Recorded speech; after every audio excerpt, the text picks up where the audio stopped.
श्रावण मास में भगवान शिव का पूजन कैसे करें, भगवान शिव के पूजन की विधि क्या है, क्रम क्या है, किस तरह से भगवान शिव का पूजन करें, शिव पंचायत यानी शिव परिवार का पूजन किस क्रम से करें, इस विषय में हम जानेंगे। कई बार मेरे पास कमेंट्स आते हैं कि बताइए क्रम क्या है, किस क्रम से किया जाए। तो सबसे पहले जानते हैं भगवान शिव परिवार का शिव पंचायत का पूजन किस क्रम से किया जाता है। देखिए, मान लीजिए यहाँ पर शिवलिंग विराजमान है, उत्तर दिशा की ओर यहाँ पर नंदी विराजमान है, ये नंदी है। यहाँ पर माता गौरी विराजमान है, यहाँ पर गणेश जी विराजमान है और यहाँ पर अपने कार्तिक जी विराजमान है। ये शिव परिवार हो गए।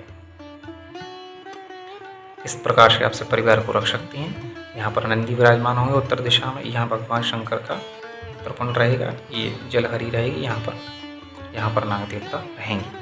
इस तरह से आप शिव परिवार को रख सकते हैं। ये देखें आप, शिव पंचायत इस तरह से रखी जाती है। सबसे पहले आपको भगवान शंकर के पूजन में सबसे पहले क्या करना है, सबसे पहले श्री गणेश जी का पूजन होता है।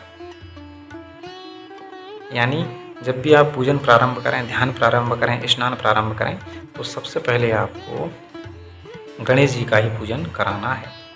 श्री गणेश जी पूजन नंबर 2 पर, नंबर 1 गणेश जी, नंबर 2 गौरी माता,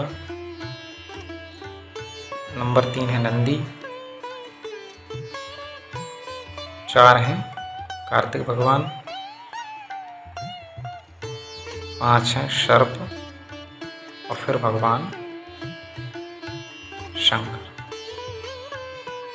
क्रम और भी है, उसमें कुबेर जी का भी पूजन किया जाता है, वीरभद्र का भी पूजन किया जाता है, लेकिन वह क्रिया फिर अति विस्तार से होती है। तो जब पंडितगण पूजा कराते हैं, पंडितों के द्वारा पूजन कराया जाता है, जब विप्र देवताओं के द्वारा, तब वह अपने आप ही क्रिया कराते थे। ये क्रिया मैं केवल इसलिए समझा रहा हूँ, जैसे एक सामान्य स्त्री, सामान्य व्यक्ति भी अपने द्वारा जब पूजा करता है तो वह किस क्रम से पूजा करे। यानी जब आप भगवान का पूजन कर रहे हों, आप अकेले हों या मंदिर में आप अपने द्वारा ही निजी रूप से पूजा कर रहे हैं, तो किस क्रम से करें। तो आपको क्या करना है, सबसे पहले भगवान गणेश का ध्यान करना है, माता गौरी का ध्यान करना है, फिर नंदी का ध्यान करना है, फिर कार्तिक भगवान का ध्यान करना है, फिर सर्प का ध्यान करना है। उसके बाद में ही भगवान शंकर का ध्यान करना है। स्नान कराना है तो सबसे पहले गणेश जी को, माता गौरी को, नंदी को, कार्तिक जी को, सर्प को, भगवान शंकर को। इसमें एक क्रम ये भी कर सकते हैं आप कि भगवान गणेश के बाद नंदी आदि को कराने के बाद माता गौरी, भगवान शंकर का साथ में भी कर सकते हैं। तो क्रम ये रहता है। हमेशा जब शिव पंचायत का, शिव परिवार का पूजन करें तो ये बात हमेशा ध्यान रखें कि सबसे पहले गणेश जी का, माता गौरी का, नंदी भगवान का, कार्तिक जी का, सर्प का और फिर भगवान शंकर का अंत में ही पूजन करें। इस क्रम से पूजन करें। और जो पूजन की क्रम क्या रहेगा, पूजन का किस क्रम से पूजन करना चाहिए, तो सबसे पहले करना चाहिए ध्यान। सबसे पहले ध्यान के बाद में कराना चाहिए आसन आदि। वह तो फिर लंबी क्रिया हो जाती, केवल ध्यान करें। ध्यान के बाद में आवाहन ध्यान एक ही माने। उसके बाद में स्नान। तो क्रम वही रहेगा, पहले गणेश जी को, माता गौरी को, नंदी जी, कार्तिक जी को, सर्प को, भगवान शंकर को। तो सबसे पहले ध्यान करें, ध्यान के बाद में भगवान शंकर को स्नान करवाएं। स्नान के बाद में भगवान को वस्त्र। अब स्नान में आप पंचामृत से भी स्नान करवा सकते हैं और उसके बाद में शुद्ध जल से स्नान करवा सकते हैं। अगर पंचामृत नहीं है तो केवल जल से ही स्नान करवा सकते हैं, या अगर जल, मान लीजिए दूध है तो दूध से कराएं, दही है दही से, जो आपके पास व्यवस्था हो उस वस्तु से आपको भगवान शंकर को, शिव परिवार को, शिव पंचायत को स्नान कराना चाहिए। तो सबसे पहले ध्यान के बाद में स्नान के बाद में वस्त्र समर्पित करने के बाद में जनेऊ के बाद में तिलक। तो जिन पे जनेऊ चढ़ता है, जैसे गणेश जी पर जनेऊ चढ़ेगा, नंदी भगवान पर जनेऊ चढ़ेगा, कार्तिक जी पर और भगवान शंकर पर जनेऊ चढ़ेगा, तो इन पर आपको जनेऊ चढ़ाना है। उसके बाद में आपको सब पर तिलक लगाना है। तिलक के बाद में चावल, तिलक चढ़ाएं, तिलक के बाद में चावल समर्पित करेंगे। चावल के बाद में फूल माला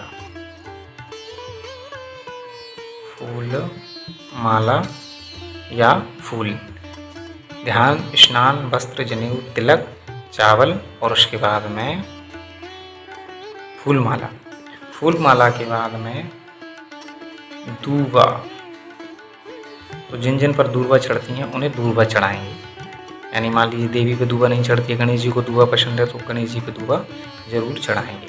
फूल माला, फूल माला के बाद में दूबा, दूबा के बाद में बिल्व पत्र। तो बिल्व पत्री सब पर ही चढ़ाएंगे। ध्यान, स्नान, वस्त्र, जनेऊ, तिलक, चावल, फूलमाला, दूबा, उसके बाद में बिल्व पत्री। बिल्व पत्री के बाद में इत्र, ये भगवान शंकर पर इत्र समर्पित करेंगे। तो क्रम वही रहेगा। क्रम क्या रहेगा? पहले गणेश जी को, माता गौरी को, नंदी जी को, कार्तिक जी को, सर्पदेव को, उसके बाद में भगवान शंकर को इत्र समर्पित करेंगे। इत्र को क्या करेंगे? रुई में ले लेंगे और रुई में ऐसे मिला के और भगवान शंकर पर इत्र बीड़ा बनाएंगे रुई का एक तरह से, और रुई को ही समर्पित कर देंगे। इत्र के बाद में अबीर गुलाल, अबीर गुलाल।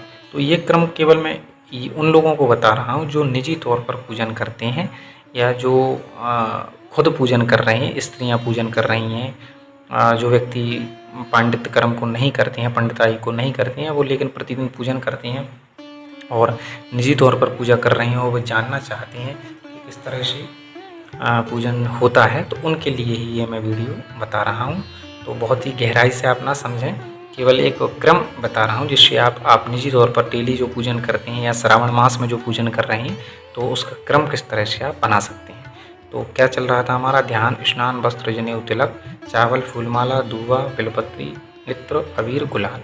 अबीर गुलाल चढ़ाएंगे। उसके बाद में आप धूप दिखाएंगे अगरबत्ती से, दीपक दिखाएंगे, धूप दीप। उसके बाद में नैवेद्य भगवान को भोग बताएंगे। नैवेद्य के बाद में आचमनी जल करा दें, आचमनी छोड़ेंगे थोड़ी। आचमनी के बाद में नैवेद्य में ही फल रख सकते हैं, नैवेद्य के साथ में दक्षिणा रखें, आचमनी जल छोड़ेंगे और प्रार्थना करेंगे।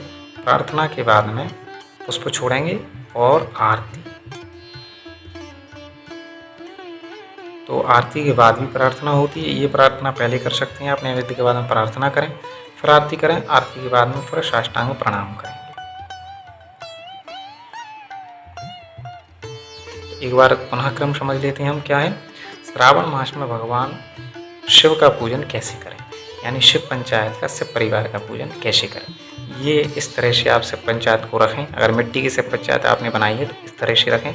गणेश, माता गौरी, नंदी और भगवान कार्तिक और शिवलिंग मध्य में। सबसे पहले गणेश जी का पूजन करना है, यानी जब पूजन करेंगे तो सबसे पहले गणेश जी का पूजन, गौरी माता का पूजन, नंदी का पूजन, कार्तिक पूजन, सर्वदेव का पूजन, अंत में भगवान शंकर। यानी साथ में ही चलेगा सब क्रम, लेकिन स्टार्ट इससे ऐसे होगा, इस क्रम से प्रारंभ करके यहाँ तक करना है। और पूजन का क्रम क्या क्या रहेगा? सबसे पहले ध्यान, सबका ध्यान करेंगे, सबका स्नान। नंबर 2 पर दूध दही से भी करा सकते हैं, दूध दही ना हो तो जल से ही कराएं।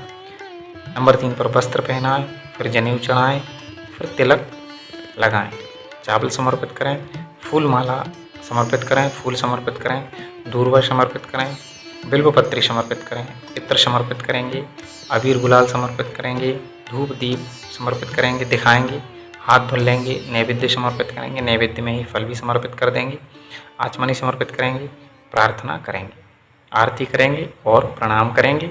और पुष्पांजलि भी अगर आती है, पुष्पांजलि बोलें, पुष्पांजलि का मतलब होता है हाथ में फूल। तो पुष्पांजलि अगर आपके पास आपको नहीं आती है पुष्पांजलि, तो हाथ में फूल लेकर यह बोलें, हाथ में फूल ले लें आरती के बाद, और क्या बोलना है? पुष्पांजलिम समर्पयामि, पुष्पांजलि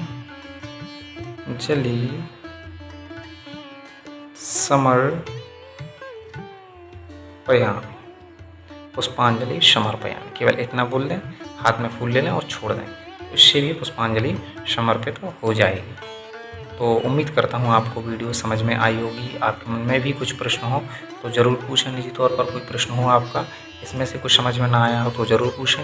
इस श्रावण मास में भगवान शिव की या कभी भी आप भगवान शिव की पूजन किस क्रम से करें, शिव पंचायत का पूजन किस क्रम से करें, इसके लिए मैं वीडियो आपके लिए लेकर आया। और अगर नए हैं तो चैनल को सब्सक्राइब ज़रूर करें। और भी वीडियो इसी तरह की आप देखते रहें, इसलिए बेल आइकन को भी दबा लें। वीडियो अगर अंत तक देखी है, पसंद आई है तो लाइक ज़रूर कर दें। कुछ भी पूछना हो तो कमेंट बॉक्स में जाकर ज़रूर पूछें। कुछ भी पूछना हो, मैं सभी प्रश्नों के उत्तर लगभग देता हूँ, तो कुछ भी पूछना हो ज़रूर पूछें। धन्यवाद।